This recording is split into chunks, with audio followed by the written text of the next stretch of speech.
uncertain, but the birth of hope in God, who richly supplies us with all things for our enjoyment. Then Paul said to Timothy, to that little house church without a full-time pastor, no music guy, okay, no youth minister. We don't know that there was a chariot movement, a chariot ministry. They weren't picking up kids on Sabbath, Monday or Sunday school, whatever it was, and bringing them to a service. Nothing like that. He said, command them to do good, number one, be rich in good deeds, number two, and be generous financially, willing to share. In this way, they'll lay up treasure for the coming life, which is truly life. Why, I am not fearful of talking to Ross Perot. I've been there 3 times, got money every time.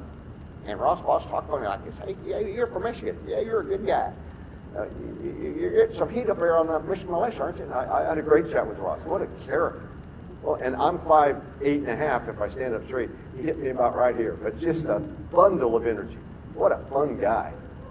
But command them to do good, be about the moral goodness of God, be rich in good deeds, great commission, great commandment. Love your neighbor and go reach people. You guys are doing the Great Commission every minute of your life. Third, be generous financially, willing to share. In this way, they'll lay up treasure for the coming life, which is true life. Jody, you and your doctor, your wife's a physician. You guys want to lay up treasure for the coming life. Get those kids through college. It was $50K last year at Messiah. Get those kids through college, and you're giving already, but it'll increase. I remember when one of our children, our last child, finished college. He was at Cal. He was about 35 grand some years ago at Calvin. I remember in August where I said to Jane, we have $22,000. We're not paying any tuition this year. We have money. We give it. Lay up treasure for the coming life, which is true life. Every time I ask somebody for money, I'm helping them lay up treasure for eternal life.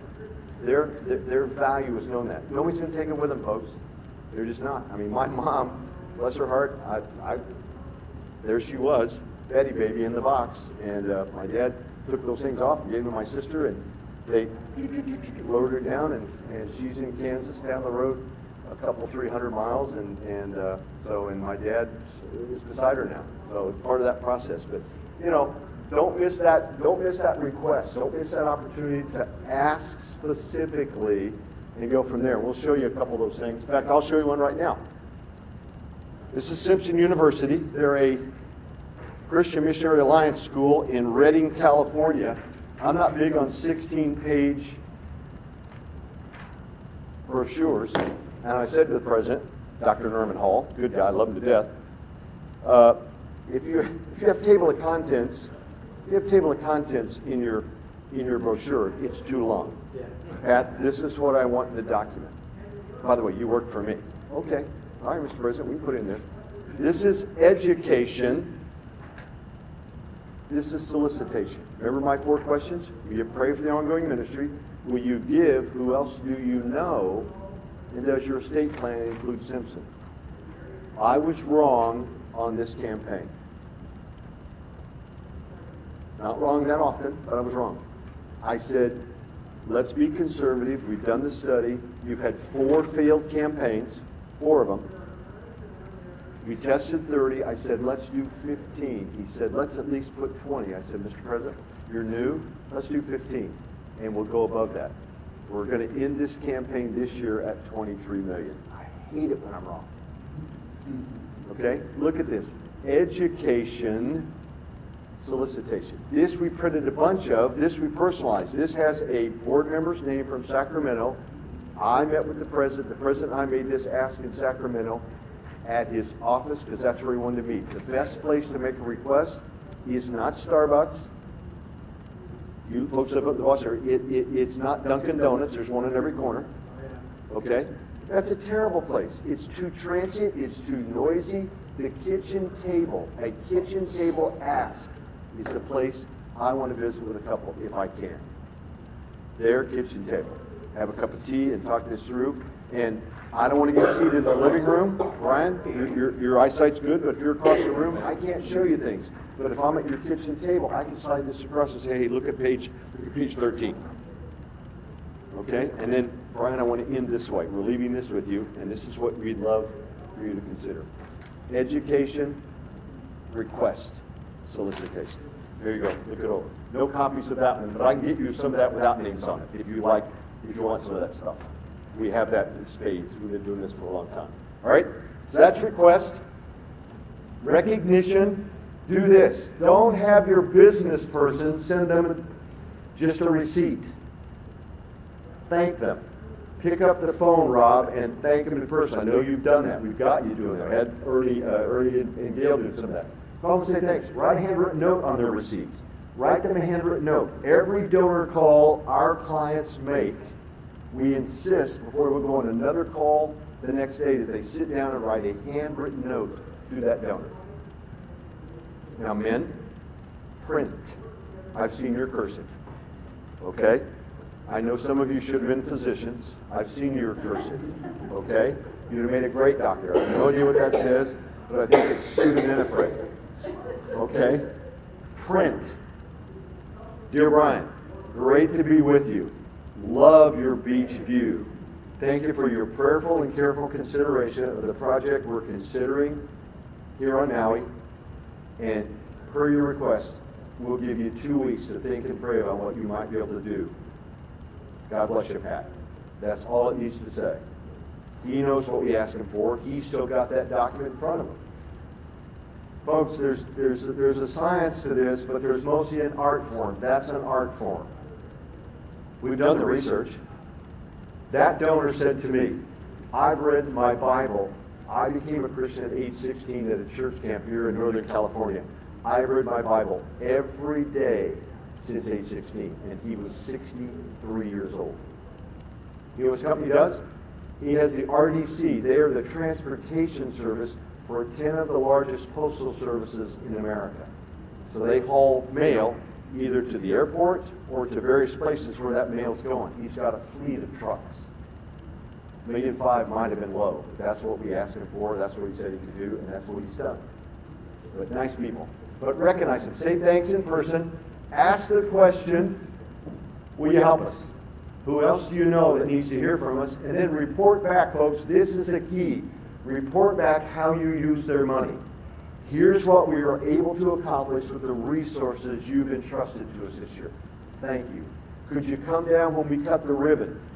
There in Springfield. Could you come down when we cut the ribbon in Maui? Could you come to South Dakota to our mission or to here in Sioux City? Sioux City? Right?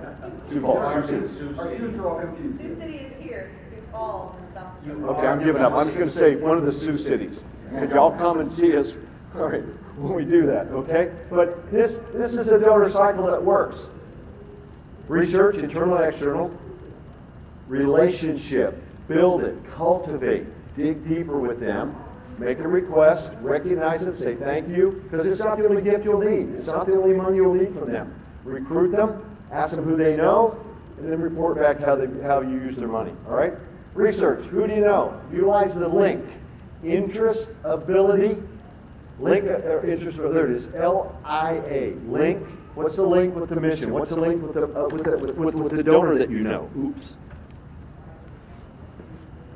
All right, what's their interest level? They're going to tell you that. And what's their ability? What capacity do they have? Folks, you can tell that sometimes. If you're sitting at their kitchen table, you know what's going on. And I don't know if they drive a German sedan or a non-German sedan. It doesn't matter. That doesn't always tell it, but it looks for that. Look for stewardship focus, heart for ministry, appreciation for the work you do, and an open to a relationship, to building a relationship with you. That's part of the research process. Don't miss this old coot. I call him Clyde Suckfinger. That's not his name, but that's not a last name I've ever heard. He comes into the same coffee shop at 6:15 every morning, waves at the server. She brings him 3 greasy eggs, bacon and white toast, and black coffee. He should be dead. He's 70. He does not own a place on Marco Island, but could buy Marco Island, or a chunk of it. He has cash. Let me give you a story. Gospel truth. Can't make this stuff up. President and I called on a Mennonite couple at a pretty simple farmhouse in the state of Kansas. Oh, well, you know, we've had some tough times in the farming business. Had a little bit of a brogue. I'm not making fun of him. Great guy. But he said, when you get to, so we talked to him. Someone mentioned $500,000. He said, oh, I don't know that we could do that. But he said, when you get to the last 500, call us back. So we left him, sent a handwritten note as we did. Probably 8 months later, the president called him. And he said, we'll meet you at your office on this day at 4 o'clock. We'd like you to be there, only you, and have a receipt. I was back in Michigan by then. So he called me and said, what do you think? I said, hey, do what he said.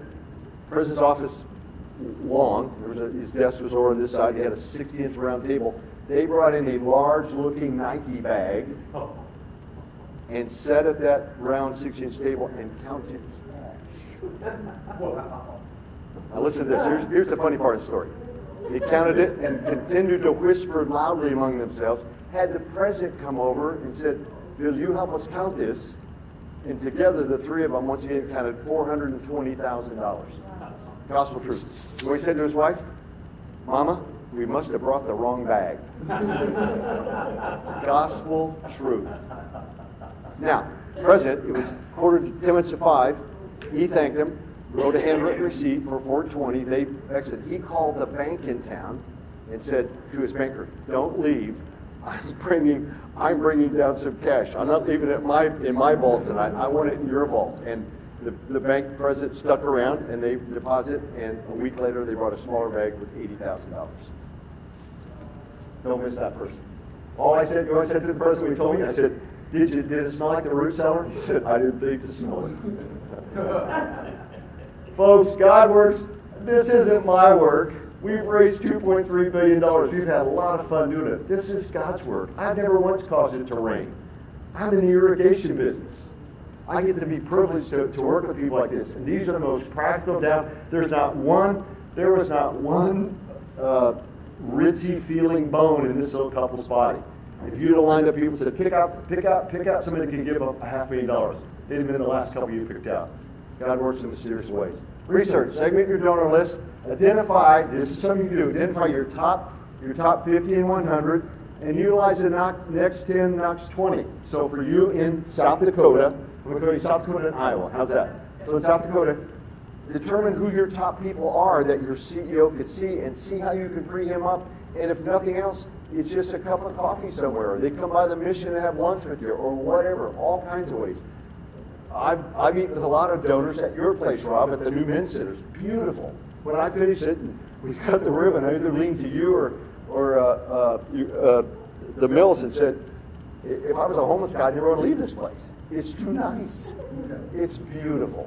It respects them. It shows you that you care and love those people. You're not doing it's not the Hyatt, but it's a nice place for them to catch their breath, find Christ, and get ready to get back out in the world. But that top 10, next 20 will be important. And then screen some donors with some kind of donor search, one of the donor tools, all right?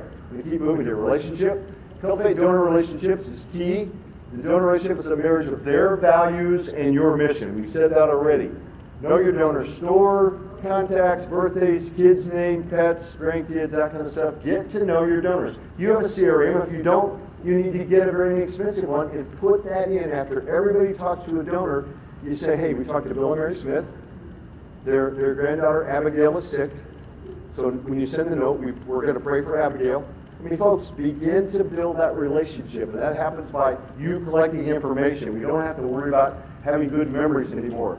All right? Here's your relationship. Major 3 components: head, heart, and a call to action. You've got to share information. You've got to win their heart. And gone are the days that we're just to talk to the husband about a gift. Jane has empathy levels that I don't have. I want Jane there. We're givers to Mel Trotter. We've been serving there for a long, long time. We love that ministry and a call to action. So that's part of that relationship. Request, here you go. The right prospect, the right project, and the right gift amount. Make sure you understand what they're interested in. What is their hot button? Remember that link? The next one is interest. Then we talk about ability. When? The right time. If they're a cyclical business. I've raised money in Kansas for the last 20 years with a number of small Christian colleges. Fringe University, Tabor, Sterling, Central Christian, Barclay College. And I now know what a grain gift is. We've got lots of grain. You're going to get them here in Iowa and South Dakota probably as well, not so much in Springfield. But they're going to roll in those next 2 rounds or 3 rounds of trucks. They're gonna weigh it, and they're gonna write a check, and the check's gonna go to Tabor College because they're Mennonites. And so it's part of that. But I want to catch them at the top of their business cycle, not the bottom of their business cycle. I'm not talking to a farmer in Kansas in January. He's got hired men, that's what they call them. We have hired men. We have hired men that we're paying. Catch them in July or August. That's the right time. Right place, I think it's the kitchen table and the right person. And that means your CEO. The larger the gift, the more likely your CEO needs to be involved in that ask. Absolutely imperative. You've got to get your CEO involved in that process. So it's important. All right? Questions on this? Hey, I'm going fast. Fear, uncertainty, and doubt. Those are three things that continue to impact folks. And anyway, get over your FUD. There's my cartoonist again. Funny, I could have sworn there was someone with the stewardship drive here a minute ago. If you've done the process, you can overcome that. Fear says this, I don't think they want to give at that level. Uncertainty is, hey, I'm not sure this project. I doubt they could give at that level. I just doubt that they could do that, all right?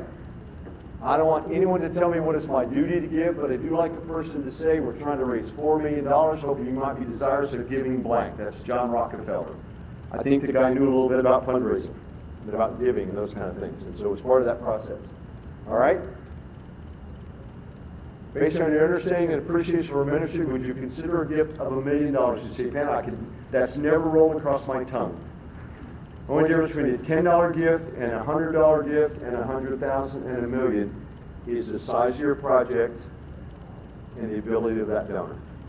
Same set of energy for Rob Tart to raise $1 million as it takes him to raise $1,000 if he's sitting in front of the right person. Okay? This is, folks, I'm not that smart. This is not rocket science. It's those relationships. And then you want to say thank you. Hey, toss me that, if you would. I'm a college baseball umpire. I mentioned that. There's some softball here. This is a pitch trainer. If you've not seen one of these, you need to see one of these, because what we teach every one of our clients to do, by now I've given away thousands of these, is we're going to invite you and encourage you as we help you rate donors to vary the pitch to each of your target audiences. My son was an all-state high school pitcher. He pitched for Calvin College for 4 years. He pitched in 2 Division III World Series. But back in the old days, we would take a magic marker and say, Seth, here's how you're going to throw a curveball. You're going to it's release point and it's rotation on the ball. Here's what a four-seam fastball looks like, and you would draw pictures on there, and it becomes grip, release point, and rotation on the ball. Somebody needs to take this home and set it on their credenza bookcase and say, hey, we're learning to vary the pitch, because you can't make the same pitch to everybody. A foundation, a corporation, the pitch may be different than a little old lady that could do plain giving for you. So you vary the pitch to each of those folks. But that's how what? Yeah, exactly. Yeah, and I'm structuring the pitch to what they want to give to. I'm not trying to strike anybody out. I'm determining what they can hit, and I'm going to keep throwing that same pitch to them until, if you'll pass that around and let those folks look at it. Sorry. Okay. If you need one, we'll see that you get one. How about that? Okay? Where did I leave my clicker? Here we are. Good. There we go. Hey, handwritten note. We said that already, didn't we? And let's do this. Let's recruit. Donors are both the customer and the salespeople. Now, I told you I was from Grand Rapids, and I mentioned Amway a couple times. What does this look like to you if you're not careful? Multi-level marketing. But think about this. Jesus took Peter, James, and John and started a multi-level organization we're still part of today. What's it called? The Ecclesia, the church. Folks, I interviewed a lady. I've interviewed a couple people over the last 30 years. I've been at this big Wesleyan church plant, Kentwood Community Church. You wouldn't know we're Wesleyan, but we are. And so I asked the people, and again, we have to be careful, but do you fellowship somewhere? Yeah, I go to Kentwood Community Church. I look at them and think to myself, have I seen you at my church? What church do you do? Well, we go Saturday night. I don't go on Saturday night. I teach first hour of Sunday morning and then attend the worship service, second service. So anyway, but that's how it works. And so look, these folks here can help you identify some people that can give. The number one reason why people gave to that big $1 billion gift last year was not cause. Cause was second on their list. Number one reason why people give is because who asked. They know, love, or trust a board member, a staff member, a CEO, somebody connected to your organization. They will see you because of that. So don't miss that, because that recruitment part, I think, is very important. Questions on this? This is where true donor acquisition takes place, folks. Trust me, it does. All right? Now, little lady in Bakersfield. We asked her for $5 million. She and her husband. They said yes. We talked about how it would be, when it would come in, those kind of things. And then I said to him, would you consider helping us open some doors? Would you become a fundraiser here in Kern County, California, here in Bakersfield area? He said to me, I don't do that, but she'll help you. He pointed to his wife of 50 years. So she said, now Pat, let me get this straight. I'm a little old lady with money, and you want me to talk to other little old ladies with money. Is that what you're asking me to do? I said, yes, ma'am. She said, I can do that. She made 5 calls. We have 5 gifts. Biggest was $100,000. So don't be afraid of recruiting people and ask them to step up and help you. Look, it's too big a job for you to do by yourself. And you'll get to visit with people you would never get to visit with if someone like this did not open the door. And here's how she pitched them. She said, wait a minute, I said, tell them you are a large donor to Bakersfield Christian High School. You love what they're doing, you believe in their mission, and wondering if you could come and share what they're doing. And that's what you did. So anyway, don't be afraid of asking that. Report back how their gift is being used, what's eternal impact, share stories of how their gift is making a difference, and share answered prayer. Folks, this is a spiritual battle we're in. That's not my money in my pocket. God's entrusted that to me to manage. Now, I got to get my car out of Hawk at the Grand Rapids Airport. I got to get Jody back to Omaha. We couldn't get in here. We flew to Omaha and drove up. This is not, no offense to you, madam, but this is not the most convenient place in the world to fly into, is it? They don't want to be here anyway. What? And the airport doesn't want to be here anyway. It doesn't? Seriously? Well, we can't afford it. What? What's that? You know what? I've raised money in Sioux Falls for Tabor College. Their president is a South Dakota, an old farm kid. Jules Blanchard, we had him on a Zoom call earlier. So anyway, so don't be afraid of that. So now let's take some questions. You have them, we've engendered them. Hey guys, look what I've done. I'm a volunteer at a mission. I took my boys down when they were 8 and 10 the first time. There's my grandson home from Honduras, spent 6 years in Honduras. And he was my interpreter. Gavin speaks Spanish. Nice little blonde-headed kid. His mother's a Van Domelin. She practiced medicine in 3 little clinics in Honduras. And so we had 2 tables this year at Thanksgiving. We fed just under 3,000. We had 9 Colombians and very little English.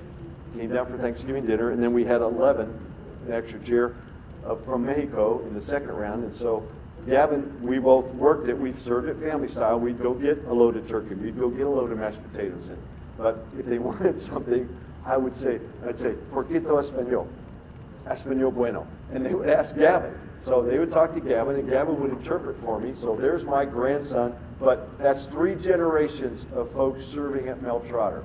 Myself, Seth McLaughlin, and Gavin McLaughlin. We had a great time.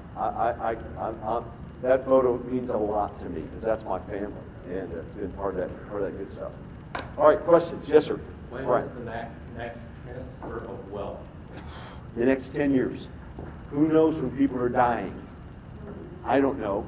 We were with, now, let me show you how that 4 questions work. Friends of Israel, we were in Wichita, Kansas, of all places, sitting at the kitchen table, a retired Boeing exec with a lot of money, fair amount of money. His wife sat here. Tom Gagan sat here. I sat there. So when we finished, I said, is your estate plan in order? They were both in their late 80s. She just turned 93. He passed 2 years ago. I just found this out because I knew I was coming to this. So I said, would you consider, is your estate plan in order? She said, it is, except for one organization. Thank you. One organization we're not sure of. We think Mission Drift has gotten to them. I said, what are you going to do with that 10%? She said, well, we haven't decided. I said, would you consider Friends of Israel? She said, we've been reading Israel My Glory for 40 years. So I said, I'm sitting there, I said, you would consider giving that, allocating that 10% to Friends of Israel? She said, we would. Now, being shy, you've noticed I'm shy. How many of you notice I'm shy? Taking medicine is working. I said to this kind little lady, just thinking down the road, what would fulfillment of that 10% gift look like? She said at least $500,000. So I can do the math. She's dealing with at least a $5 million estate. It took 4 months. A rep stops by and prays with her twice a year. Her name is Mary, M-A-R-I, spelled different. I can remember that because it's funny. But folks, you have not sometime because you ask not. Now, when is she going to pass? I don't know. She's 93. She's still living in a little patio home, beautiful little home. She's got an estate here. She's got a little home. Yeah, that's right. Yeah. You sign somebody up for an estate gift. You sign them up in the ICU at your local hospital, and God extends their life. 2 weeks later, they're on vacation in Maui. God heals them. So I don't know, but it's going to take, like any transfer of wealth, it's going to take place over a period of time. So I don't know. When is Mary going to pass away? I don't know that. Now, if you want to get him on and then hire a sniper, I don't know, Brian. Maybe that could work. I don't think so. The transfer of wealth, if you talk to the person like Mary who has the money and get her to commit to it, as opposed to when their family gets all of their money, she's not into estate planning. When the family gets all of the money, they don't know why Mary would have given to that. But if it's in a trust me, Yeah. my sister in Des Moines, who's challenging the trust, her son-in-law is a county attorney general. He's a Drake University grad. If that trust had there been any obvious reason to probate that, he would have sued me. He didn't do it. Okay, because it was a lock. So that's locked down. That's going to happen. But folks, people don't want it all to go to the kids. There are people say, I'm not going to give a dime to my kids.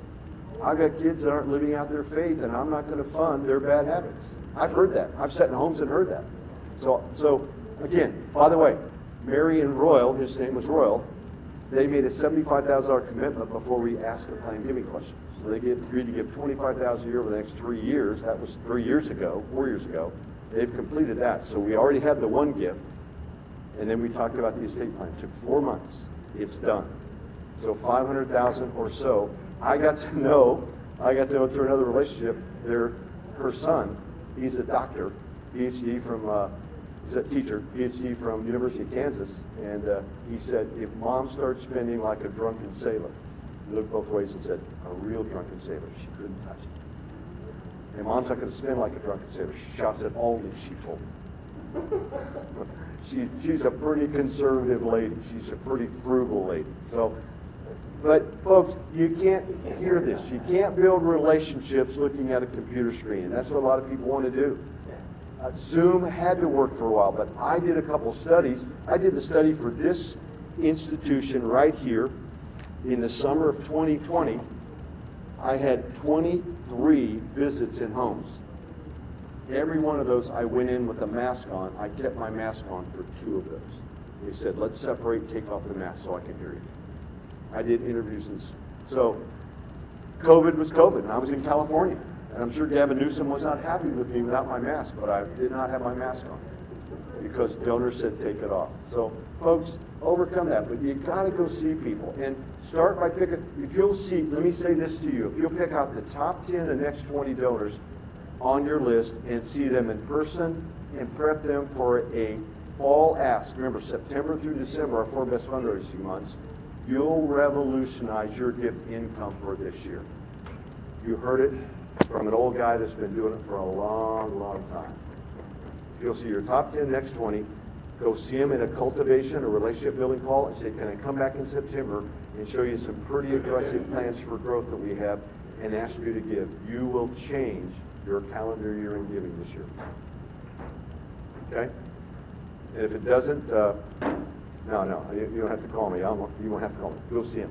Go see him and take along something where you're asking them for at least a range of giving or a specific gift. Will you pray? What's the 4 C's, Pat? See the people. See the people. See the people. See what God's going to do with the relationship. You got to go see people. I'm amazed at what happens in the field. And folks, I pastored for 2 years. I was lousy at it. I was young. I was impetuous. I was all the above. But people have told me more things about their life and their money and that kind of thing since I've been a stewardship officer than they ever told me as a pastor. They won't share things with a pastor. They'll say, man, I made a bad investment last year. What was this? And we put $2 million into that, and we're probably going to get about 20% back. Is that going to impact your giving? Nope. That was we could have given that away, but we're not, so they'll tell you things that they wouldn't tell their pastor, because you become to them a real friend, a real confidant, a real model of making that whole thing happen. So it's part of the process. Hey, we're done. I'm at 3:34. Hey, I'm gonna have Brian close us in prayer. Brian, I want you to pray for God to open some real cool doors on Maui. There aren't any cash flow problems. God's got money in Maui as well. So hey, close us in prayer and ask God to bless these ministers of stewardship, if you would, sir, please. As we just learned, God does not have a cash flow problem. It's us worrying about the cash flow problem, not asking for the funds. So Lord, direct each of our ministries, large and small, in this next year, the next few months. Give us action points that we can go and spread your money around our ministries. Lord, thank you for the seminar today. We learned so much. Thank you for the years of experience that we just learned.